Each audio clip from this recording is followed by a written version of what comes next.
Hello everyone. Welcome to another fascinating session of NestGen 22. We are all very excited to learn about the different applications that will see the fastest adoption of drone autonomy. And as we are all aware, construction management is one such application where project managers need to constantly monitor the progress, keep a track on expensive machinery and materials, and prevent the project from falling behind schedule. To shed more light on the challenges that construction program managers and engineers face and tips on how to overcome them, especially with the use of automated drone docking stations, we have with us Andrew. Andrew is the program manager and senior coastal engineer with 15 years of experience in designing and implementing a variety of coastal restoration, shoreline protection, sediment management, navigation, waterfront structure, and flood mitigation projects along the Atlantic, Gulf, Pacific, and Arctic Oceans. He has been responsible for managing broad-based coastal engineering projects, including marketing and sales, product design, permitting, bid and construction, document preparation, client contract, team coordination, among others. From a technical point of view, Andrew is well-versed in coastal modeling, geophysical surveys, construction oversight, and oceanographic studies. Phew, I think even before Andrew delivers his session, his bio is a testament of why he's in the best place to do so. Andrew, with this, the stage is all yours. Well, thank you for the warm introduction there, Baizali. I really appreciate it. I wish I would have been able to see more of the conference here with everybody's presentations that have been going on. The conference started at a unique time for me. Started at about 11 o'clock at night last night, and 5:45 in the morning. So I know that this is a global conference, which makes it really exciting, and look forward to hearing some questions and learning from more of you, and also introducing some concepts that may help improve drone automation in the industry in general. So this is the session topic, as Baizali mentioned, is getting up to speed and improving construction project management with automated drones.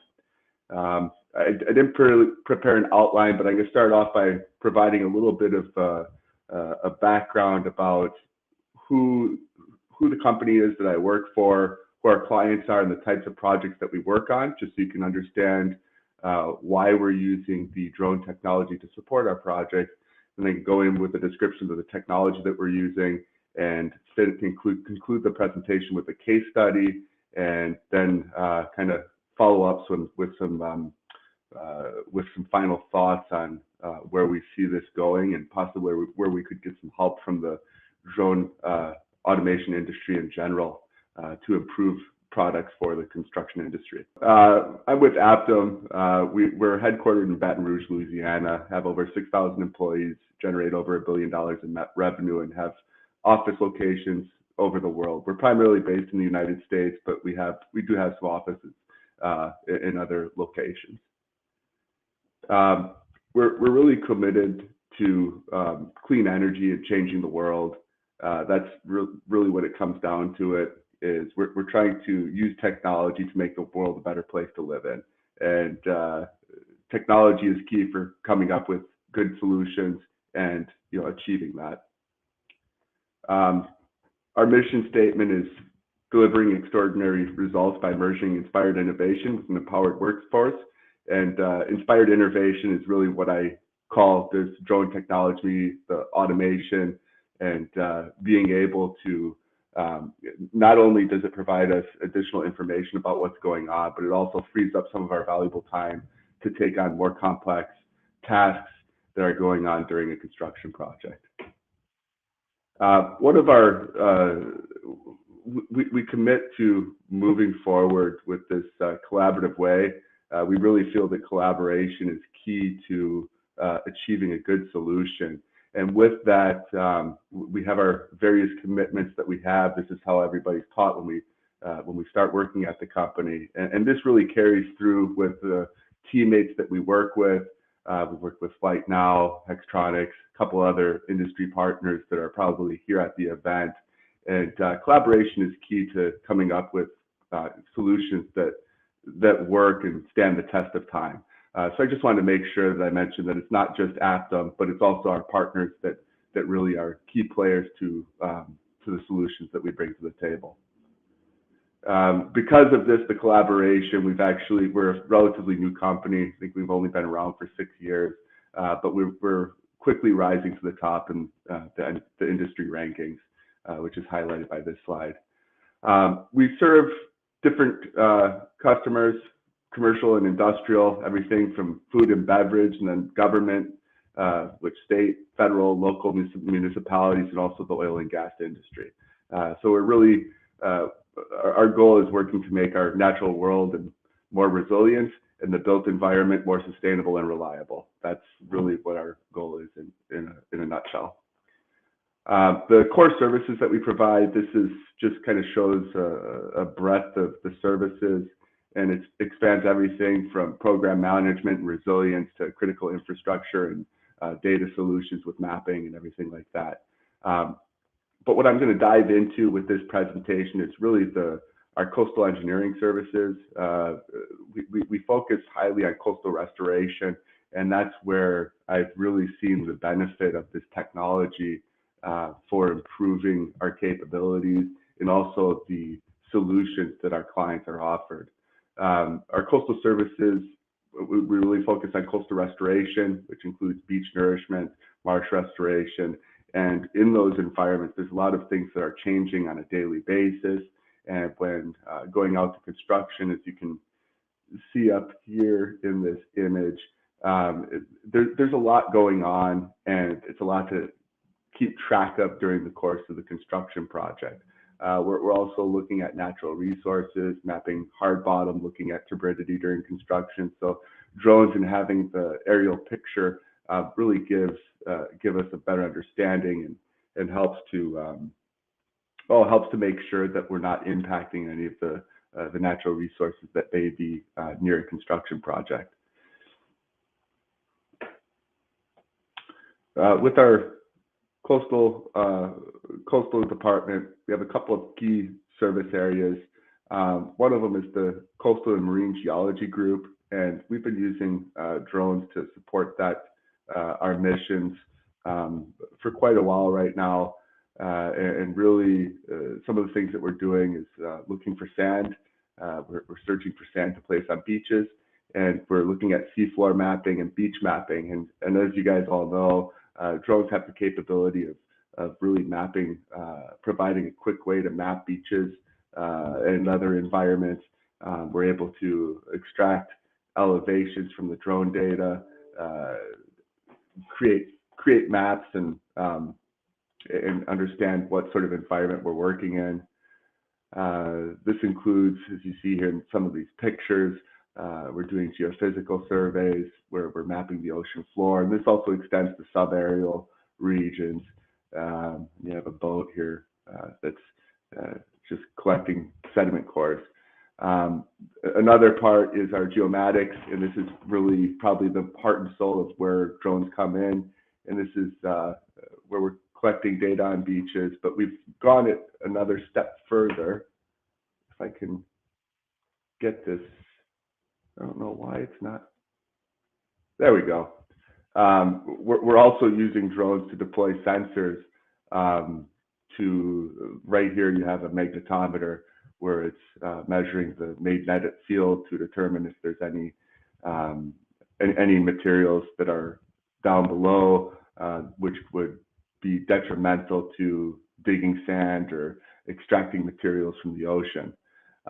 So right now, I'm not aware of any docking stations that would be able to house some of these capabilities, but just wanting to highlight some of the use cases that we have to hopefully open the minds of some of you that are involved with developing these tools, so that this type of equipment and different payloads could possibly be implemented into the docking stations and other autonomous type services.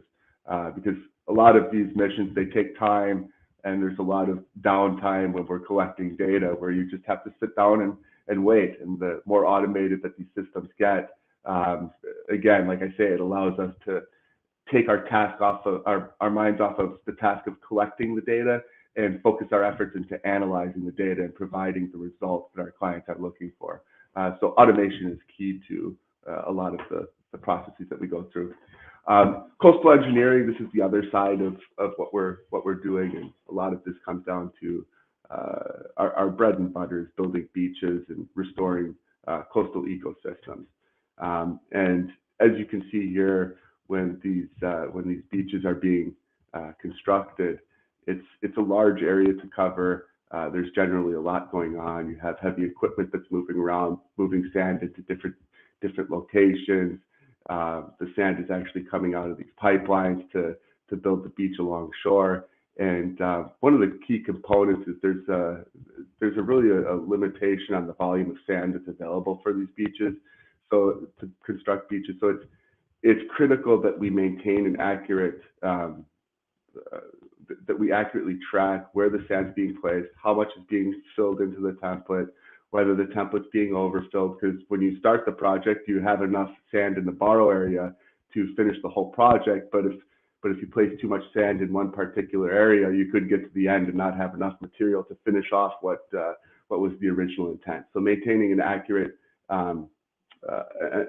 estimate of the quantity of material that's been placed, whether it's remaining in the template, is key to the end of a successful project. And that's where these drone robotics and drone autonomy comes into play. It's having the ability to have these systems go out and take surveys so that we're maintaining an accurate assessment of what's being placed. The other part that's been, I'll get into it more later on, but another part that's been a new development is, in addition to the sand quantity that's being placed, another important is the quality. And one of the things that has been, there's been some technology that's been making it possible, but during these projects, we actually go out and we have somebody out in the field collecting samples of sand every day. Where you're going out there and talking about going out, taking a sample of sand, putting it in a plastic bag, and then after, every 5 bags of sand or something like that is taken to the office and sieved to determine what the grain size is, the color, the sorting, to make sure that it matches the properties of the sand that was spec'd for the project. And with image processing software nowadays and the resolution of the cameras that are on board of these drone systems, we're actually seeing that it may be possible at some time in the near future to get an accurate assessment of what the grain size distribution is on the beach sand using image processing through taking pictures from the drone and having those pictures be analyzed for grain size.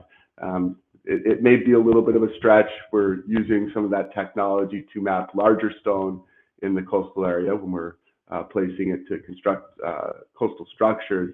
But right now this is a conference talking about the future of technology, and that's really where I see this going.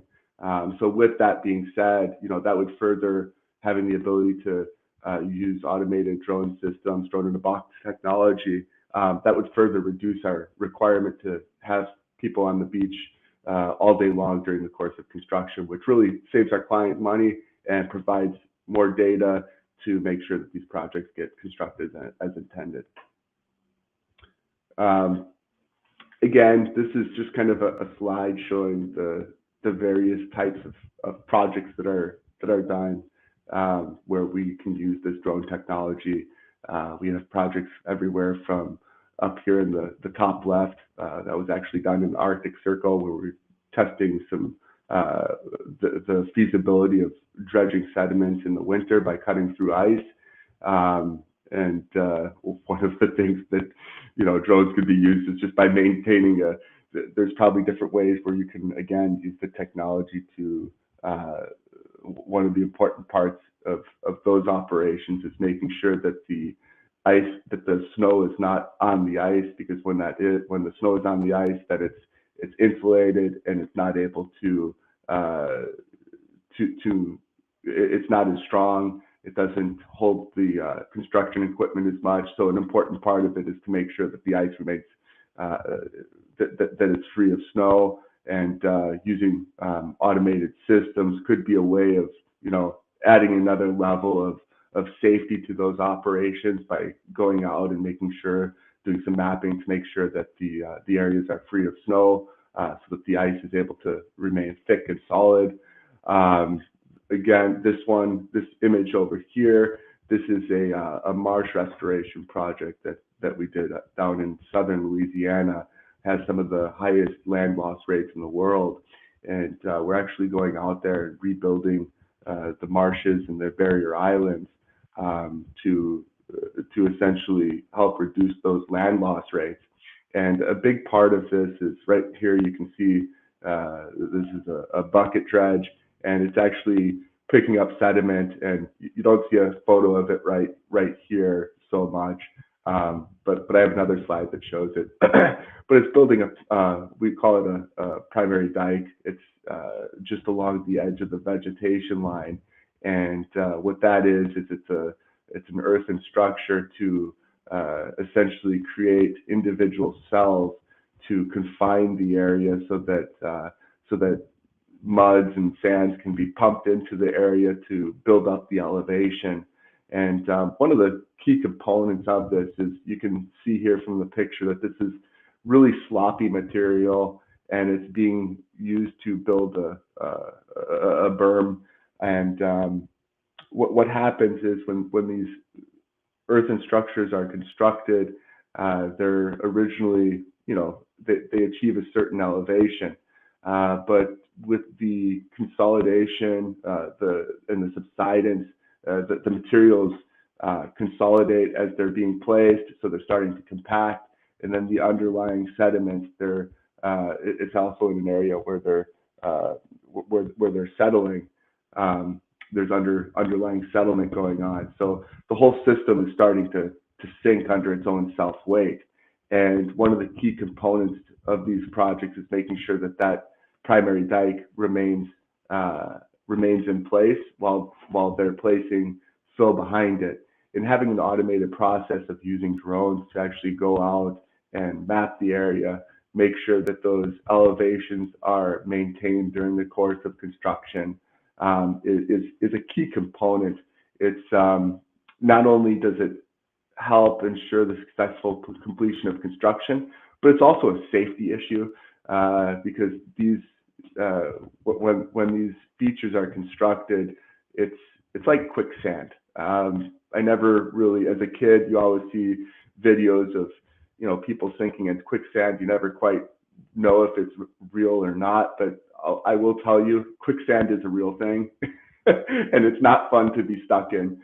And that's one of the things where, if we have the ability to map and survey these areas without placing personnel on top of them to do the surveys using traditional methods, it just adds another level of safety. Another type of project that we're using this technology on, the automated systems, is with beach restoration. I was talking about that before. This is another picture of it with the sand coming out from it's being pumped offshore from this dredge that you can see out in the distance, and it comes out onto the beach. And again, it's a similar type system where you have a bulldozer here that's constructing a dike along the water line so that the sediment doesn't go directly out to the ocean and create a sediment plume or turbidity plume. So the drones can make sure that these secondary dikes are maintained during the course of construction, and also, like I said before, tracking the volume of fill that's being placed, and that the template's being filled appropriately. Here we go into natural resources. We do a lot of project permitting, biological monitoring, habitat characterization, benthic resource mapping, and again, we've used some drones and aerial photographs for some of these applications, and trying to the automated systems, drone in a box technology. It's still new, so we're trying to figure out how to integrate that into some of these projects. One of them that we have is we mapped the toe of the beach fill. I don't have a picture of it up here.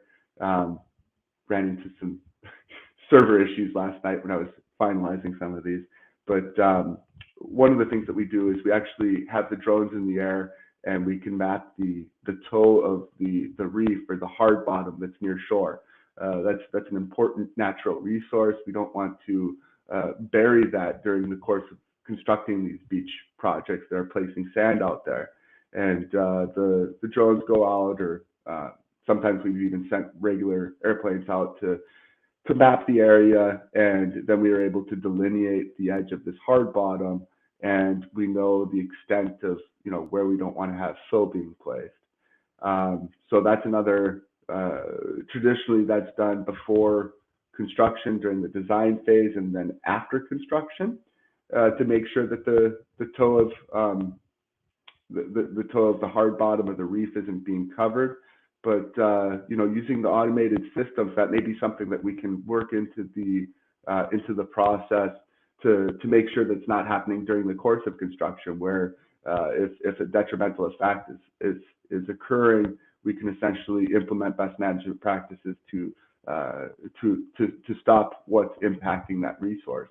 Another application with the automated systems is we typically have turbidity is monitored during the course of these projects, and they'll have people on boats going out and collecting water samples, turbidity samples using sucky discs, which you drop into the water, and you essentially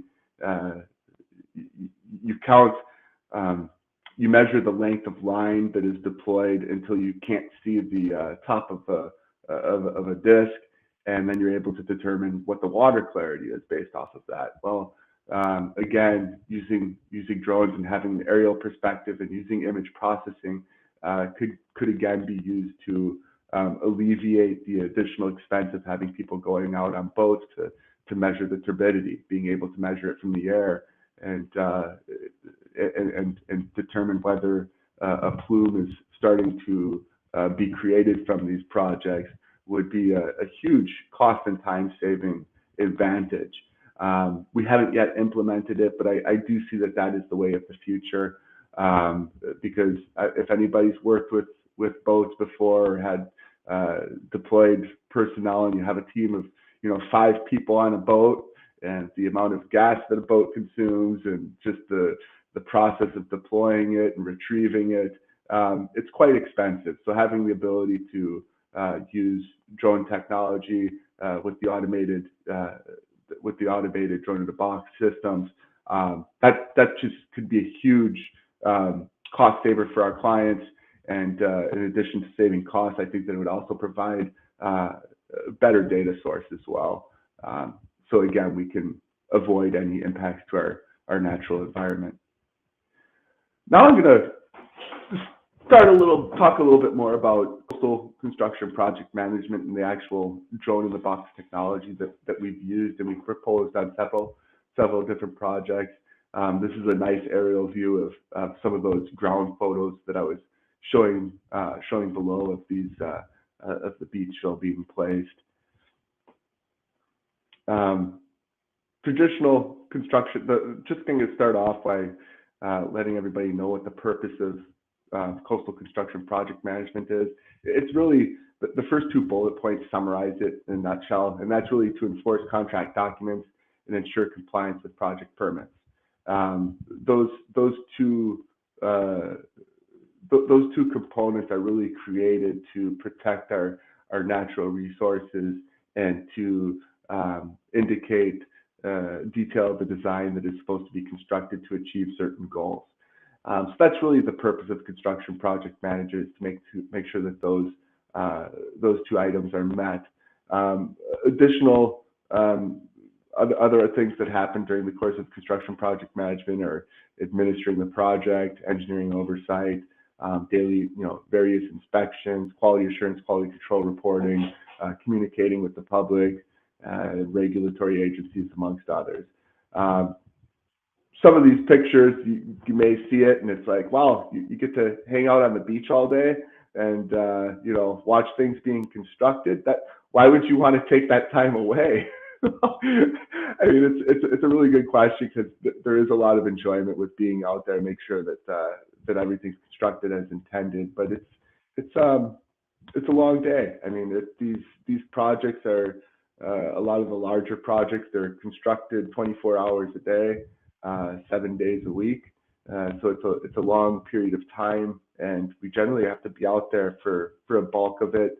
A lot of the times we're out on site 12 hours a day, and even using automated technology to reduce our time from being out there 12 hours a day to 8 hours a day, and not having to go out on weekends. I mean, that can number one, reduce some of the stress associated with these projects, and coordinate. Having personnel being out on site can reduce the stress. It also can provide, like I said before, the power right now is data. Data is everything, and that's really the future. So the more data you have, the better decisions that you can make. So not only are we saving money by having these systems go out, but I think that we're also improving the quality of our results. That first slide really showed what an ideal project was: a nice white sand beach where everything's all nice and sunny. But we do other projects. This is a burial island restoration project over in Louisiana. The video is a little choppy here. Oh boy, it's cutting off my video. But these are not as glamorous as the beach restoration projects, but they're nonetheless just as important, if not more important. So here you can see that the bucket's dredging sediment, it's placing it. It may seem like it's choppy, but this is actually the speed that these things go, and it's literally like watching paint dry. It's you can be out on these systems, and it's like, wow, that was a long day of not much happening. They move slowly, but they still need to be monitored in detail. And again, having automated systems be out there to monitor and make sure that these projects are moving forward as intended is just a really big benefit. So traditional methods is we have a dedicated technical observer on site to monitor the progress. They take photos using a camera, then you transfer all the photos and all these data, these notes that you wrote, from a notebook into a computer, and then you send it off to the project manager. They review it, they send it back to the person that's on site, and then they correct anything, and then they send it off to the project team. So it ensures this daily communication, round sort of communication with both the engineer of record and also with the client. It's a lot of redundancy associated with that, and because of that, we started looking into different technology that can be used to reduce the redundancy and really improve the outcomes of the project management process. We put together when we were first evaluating technology, which led me to the drone in the box solutions. We came up with a couple of goals to find the correct system for this, and that was improving construction observation data, reporting, and issue resolution, reduce cost to administer the contract, and reduce risk. Those were the three primary goals that we set out. And while after setting out those goals, you can see over here on the other side, we were looking into a variety of different types of drone systems and other tools that can be used. We looked at fixed wing, rotator, RTK, and thought we had the whole box covered. And then I learned about the drone in the box technology, and that was actually a reality nowadays, which led me to further investigate and see how we could implement that on our projects. And it really offers. There's a lot of benefits that these fixed wing type systems have with large area coverage, but when you have something that's going on for sometimes a year or more, a project that takes place over a year, I'll show you with the case study that I provided below. It's a cost saver and a time saver, and you get more data for less effort. So that's what led us to the drone in the box technology, the automated systems, and the approach that we put together is it's summarized there below, but we wanted to observe project features and construction operations in real time. So essentially, what I wanted to do is, since I'm more of a senior personnel, I don't get to go out and play on the beach as much anymore. I get stuck in the office nowadays. But having these remote systems and some of the live feed telemetry, it can put the engineer of record out on the project site where they can see what's going on and actually be present on site, even though they may not be physically present. Collect data using remote sensing and mobile mapping technologies. Again, that's where drones can be used to do that. Upload data to cloud storage using mobile and Wi-Fi connection. The drone in the box is a perfect solution for that with some of the integrations that can be done with various softwares. Processing data using cloud-based tools. We already do that without the drone in the box technology, but integrating that in with an automated system, again, reduces time, reduces the possibility for error, and it allows us to complete a better quality assurance, quality control process. Okay, good. The cloud-based data management and analysis. This is the first component of our automated system that we put together, and that's really I outlined what the technology was on the left and the benefits on the right, and a lot of this is to collect geospatial data and store them in a database that can be accessed by both us engineers and the clients, where we have a central repository for all of the data to be stored. The use of standard forms, automated reporting, where when boxes are checked, it generates reports automatically. Having the data, again, in a GIS type server, where it creates a map-based interface where the client can go and filter information by date or by location, or zoom into an area and see what data was collected in a specific area. So it's a way of housing the data and storing the data rather than the traditional, let's give you, a 10-page report every day, and over, 300 days, you have 3,000 pages of reports. It's great. It tracks what was done out on the project site, but as far as usability, it makes it very difficult to use that data. So having the data in a geospatially referenced and in a searchable or queryable database, it really it gives the data a purpose, and it also decreases the burden of the personnel who are collecting the data, because it's not so much about write a detailed sentence about every item that's going on. It's a bunch of checking boxes and making sure that we that the data is sent to the correct location. This is just a screenshot of some of the tool that we've developed, where it really replaces the old going out with. When I first started, geez, I remember it looked like I was going on a worldwide trek when I would go out to these construction projects. I would have a notebook. I'd have a GPS device that, in one pocket. I would have a camera in another pocket, a tape measure in the other one, sample collection bags for collecting sand samples. And, it's just like you have 20 different things that you're walking out the door with. It's cumbersome. And then when you have construction equipment moving all around you, it creates a safety hazard. There's a lot that you're holding, and your attention isn't so much on on what's going on around you. You're just so focused on completing the task at hand. Whereas now we've kind of combined all of that into a simple app that you have on your phone, where you're able to take photos, check boxes, add quick little notes, and that all goes up to the central repository, a database that can be searched. So it really combines everything into a usable tool, and now everything can be done just on a tablet or a phone, and it makes life a lot easier. The second component to the technology enhancement that we recently put together is the ability to do remote observations.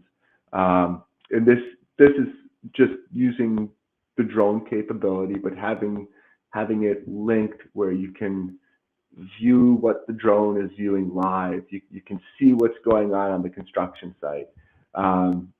That's really critical, especially for someone like me. I live out in Hawaii and I have projects that are all over the nation, and it's nice when I don't have to leave. I can sit behind the office and have drones deployed where I can actually physically see what's going on over the course of construction over the internet. And then when an issue arises, I'm able to see it firsthand. Able to call the client, share that issue with the client. The client's able to see what's going on, and we can talk about it and come up with a solution without having to wait on it, without having to, find out, all right, when can we meet on site? We're going to meet out there tomorrow, and then by the time you show up the next day, the problem may have resolved itself, or it may be too late. This is especially important in we work in Louisiana a lot, and there's a lot of pipelines that have oil and gas over there. And when you're digging and you have operations that are excavating material around these pipelines, the risk of impacting something and creating an oil spill is extremely high. So you need to have a plan in place to identify what the issue is and to quickly resolve it. And that's where these remote observations really come into play. Also, when installing like coastal structures where you have steel bulkheads being constructed, and you need to do blow counts, whether it's being penetrated into the earth far enough, and how long it's taking. Is it going through really loose sediments where it's just sinking through there? You can actually view it live and in real time. So that it offers a real benefit. I should have switched to this slide a little bit earlier. It would have helped guide the presentation. But this shows some of the things that we're using these remote observations on here. I'll just go through some of these slides, but here you can see that there's one of the items where these technologies work well is post-storm surveys. Everything from we respond to FEMA, which is our federal emergency management agency here in the U.S., where we're inspecting everything from inspecting houses and roofs. Roofs may need to be repaired after a storm moves through the area. Other things that are going on is here you can see that the drones are deployed where they can actually survey different structures, take aerial shots, and if they're linked in with an RTK type system, we can extract elevation data from that and find out where damaged sections are located. Again, this second slide over, the second little image over here, it shows a beach restoration project where, again, I mentioned before, we're able to track the volume of sand that's being placed, monitor where the equipment's going, make sure that it's staying within the project area, not going into sensitive areas, provides another means of communicating with our clients so that we can go to the project site without actually going to the project site. So it allows us to be out on site a lot more frequently than we might be able to in the past. Again, this one down here, it shows monitoring surveys that are done. Right down here, you got a little diver that's right next to the reef, and it shows that the drones can be used to monitor the edge of the reef or the water quality that I mentioned earlier. You have personnel on the beach. Another big part with these types of projects is when you place sand, it doesn't stay in place. It actually moves around quite a bit. So you want to monitor where it's going, how much is left. And here we have a coastal structure construction project. We're monitoring that. I'm going to go to the next slide just to get into the autonomous operations. And this is the drone-in-the-box technology where everything's fully automated. And this is really where we've seen a lot of benefits in the construction industry. Trying to figure out how to implement this technology more on the monitoring or pre-planning side of things. have some ideas, but those have not yet been implemented. But for construction, it's definitely a system that we've been using. This is just a little summary of what the automation process is. I'm sure you guys are all aware. If you're at this conference, I'm sure it's already been talked about quite a bit. But planning and scheduling the mission, and then sending it up to the cloud, having the drone in the docking station, going out, doing its mission, coming back, charging its batteries. I mean, it's an elegant solution. When I was doing the research, trying to figure out what would be, a good way to expand the technology, after talking about this and learning some of the tools that were put together, it's just like, wow, this takes a lot of stress off of me. I can now focus my efforts on, more critical items that you need to think about. You don't have to so much think about all of the mundane or routine tasks that need to be completed. You can think about actually analyzing the data and what the data means, which is really the importance of it. I'll just stop with that, because that's really what the key is. This is going to go into my pictures now have really come to a close, and I'm going to go over a quick case study to really highlight what, over the presentation, I hope I pointed out some of the benefits of these technologies from a technological, and also, why it's needed, to collect the data, the importance of the data. I think I covered all of that, but that's all great if our clients won't be interested if it's going to cost more than the traditional methods of collecting the data. So you have to make sure that it's actually feasible from a cost perspective, and that you're going to get buy-in from your clients, and that it's also going to have some sort of positive benefit on the pocket, on the wallet there. So here I'm just going to go over a couple of different options and compare them for you. This is just a theoretical type summary of what a 300-day construction project may cost, evaluating the traditional observations versus the remote observations versus the drone-in-the-box technology. So with option 0, the traditional observations, there's no improvement in data management or time. Baseline costs, we're going to assume a 300-day construction project. You generally rotate. You have a senior construction inspector and a junior construction inspector that may be out on site. They generally swap back and forth, 2 weeks on, 2 weeks off. That's the traditional method that we go by. 12-hour days, and this just kind of identifies that, okay, for a 300-day construction project, it may cost the client $500,000. And that's just for monitoring this construction. These projects with placing the amount of sand that we're doing, just to give you an idea and order of magnitude, they're about, they range anywhere from 5 million to 35 million. We've even had like $100 million projects. So they're, it's a large investment, which is why the clients are putting a large investment into making sure that they're done, that they're constructed correctly. The first option is the cloud-based data management analysis. That's essentially getting everything into the geospatial database that I mentioned before, and essentially assume that would provide an hour of savings per construction observation day, because you don't have to transfer all the data from a notebook to a computer, send it off to an engineer. You cut down on that redundancy cycle. So figure that saves about an hour a day. That reduces the construction cost over the course of the 300 days by about $40,000, but it costs $25,000 to implement. So over the course of construction, you get about a 3% savings on the contract observation cost. So there is a benefit to that, and our clients have realized that, and that's why we're implementing that sort of technology on those type of projects. The second option is the remote observations, having the ability to take the drone out there, view construction observations from a different perspective, and not having to put yourself in harm's way. Like, again, avoid the quicksand. That, because you don't have to worry about transporting, it reduces the site transportation when you're on site for getting into some of these trickier areas. You can use the drone to access more difficult locations. So you don't have to worry as much about transportation.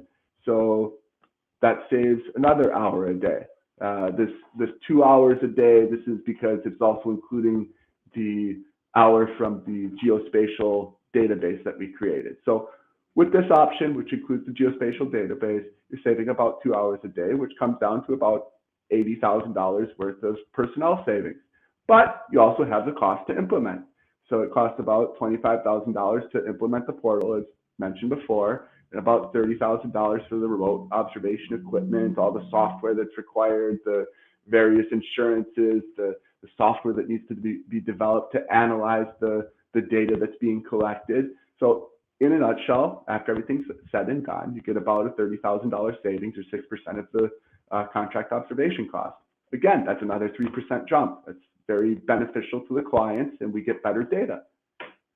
Now, the nice thing about this is because you're able to view everything from a remote perspective, it may reduce the need to have a senior construction inspector on site, because now the engineer of record can virtually be on site, so you can send more junior personnel out to the site and not necessarily need to have a senior observer on site. So when you take that into account, then it saves $120,000 in personnel costs, and that really bumps up the net savings to about 13% of the contract observation cost, about $65,000. So it's a big savings to the client. So this ability to view things remotely is a critical component, because you can now get the data that's needed to the people that are actually making the decisions, and you can have, you don't have to have as much senior personnel physically on site. They can be in the office. Option 3A, this is where we get into the autonomous operations. Okay, it includes the project portal, as mentioned before. You still have the ability to do the remote observations, but now it includes the autonomous surveys. And what this does is, because you're having the drones conduct automated surveys of the area, you don't necessarily need to, the number of routine tasks that you have to do decreases. So you save another 2 hours worth of time of tasks that you need to do on site.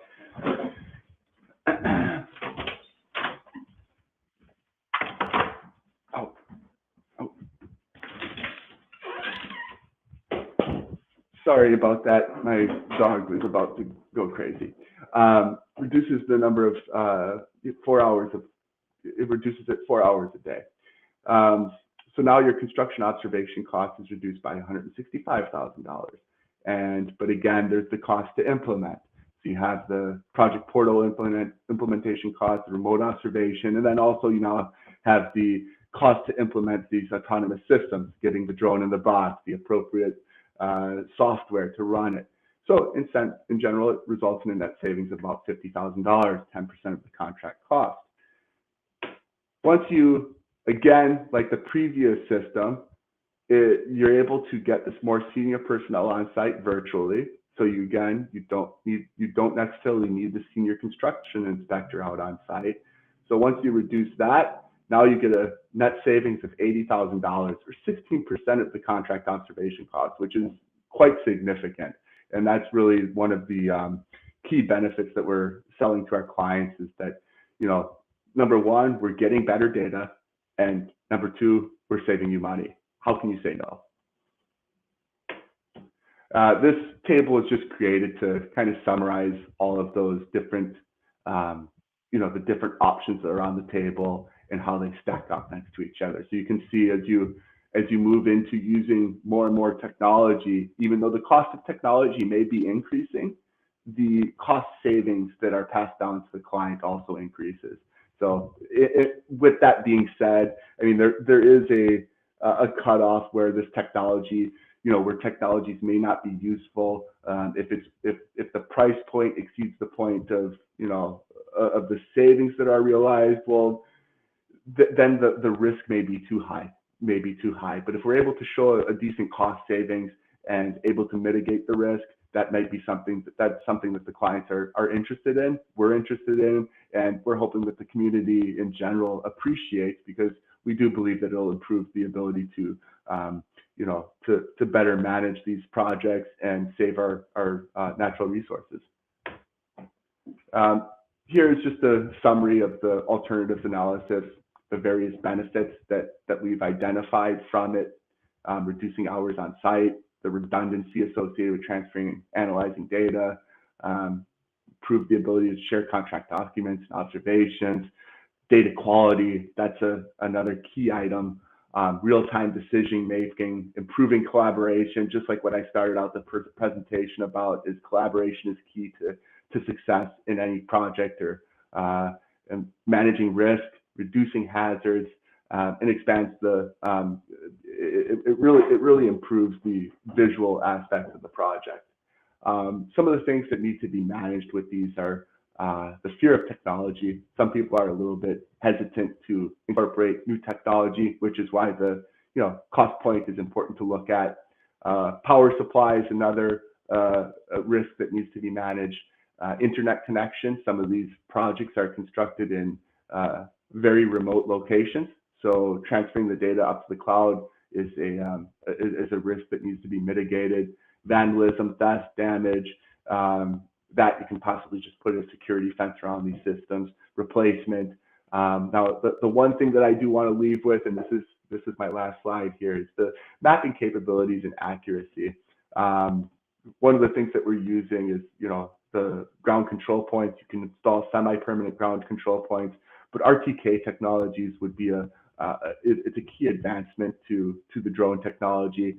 And one of the things that may be interesting, and I'll leave this with the group, is having an RTK system where the actual base station of the RTK is integrated with the docking station itself.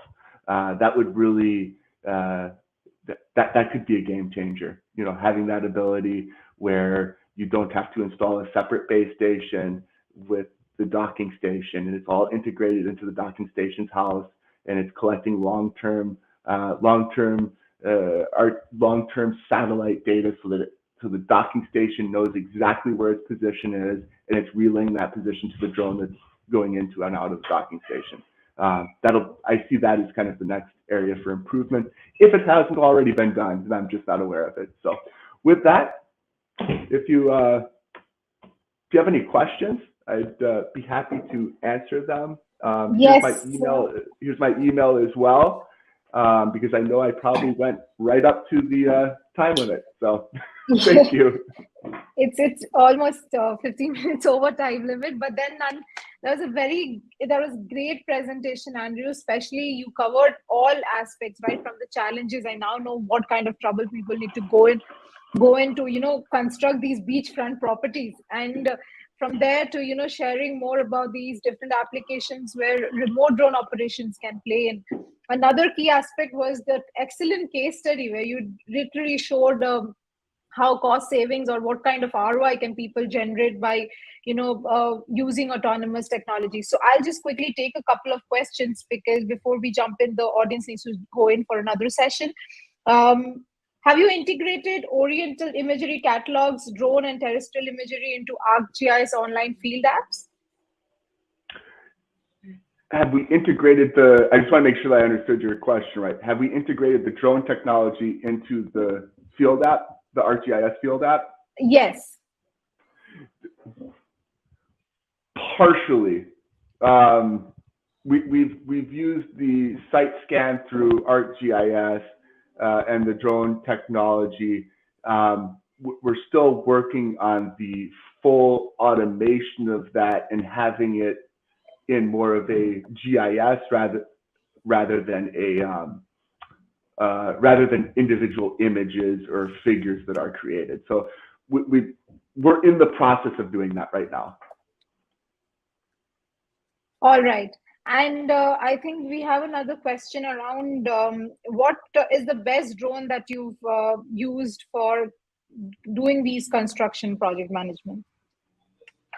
Well, one of the things that is, I don't know if a best drone is I don't know if I can qualify it as a best drone, but my personal preference is the ability to use off-the-shelf technology in these solutions so that if something happens when you're on site, you can essentially go to the nearest, technology store and purchase the drone. That doesn't necessarily mean it's the best drone, but it means it's something that we look for is if something happens, you want to be able to replace your equipment easily. So that's really my answer with that one, is having off-the-shelf technology is a good benefit. All right. I think I'll just take one other question. Has security been a major concern in construction sites, and have you been using drones for that?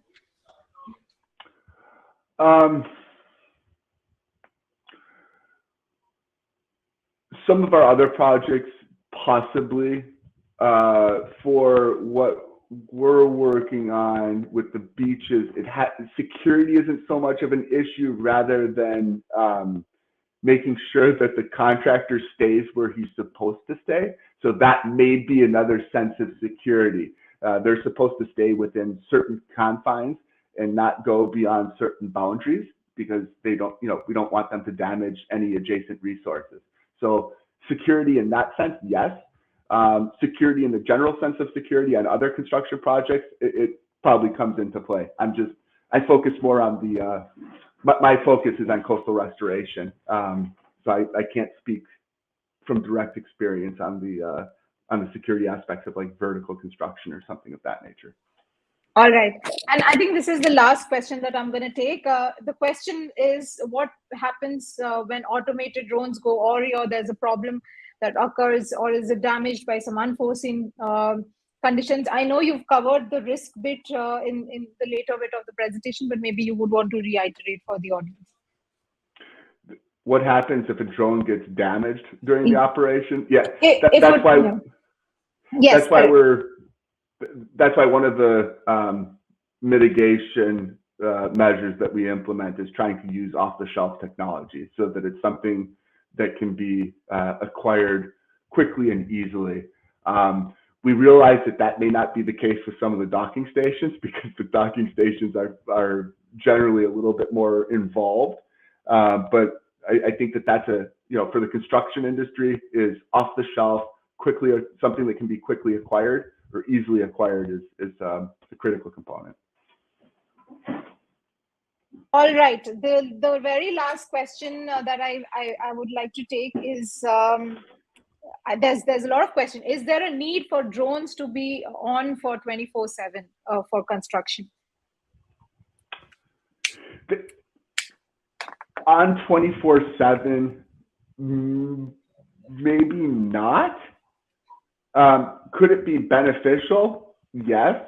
But then you also come into the point of, that's a lot of data to crunch.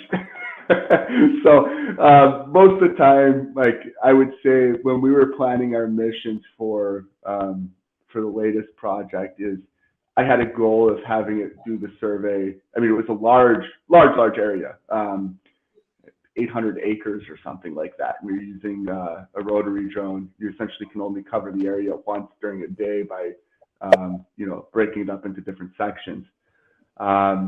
So it really depends on the area and what's going on. Great.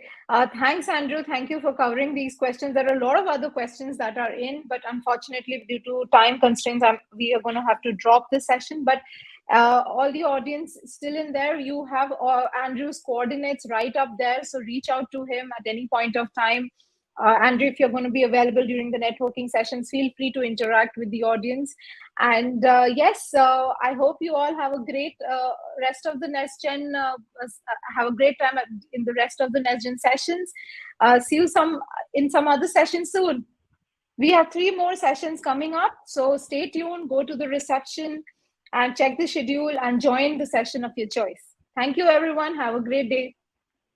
Thank you. Thank you, Andrew, for making time such early in the morning, but it was a brilliant presentation, so thank you once again. Thank you. Yes. Bye, everybody. All right. Bye.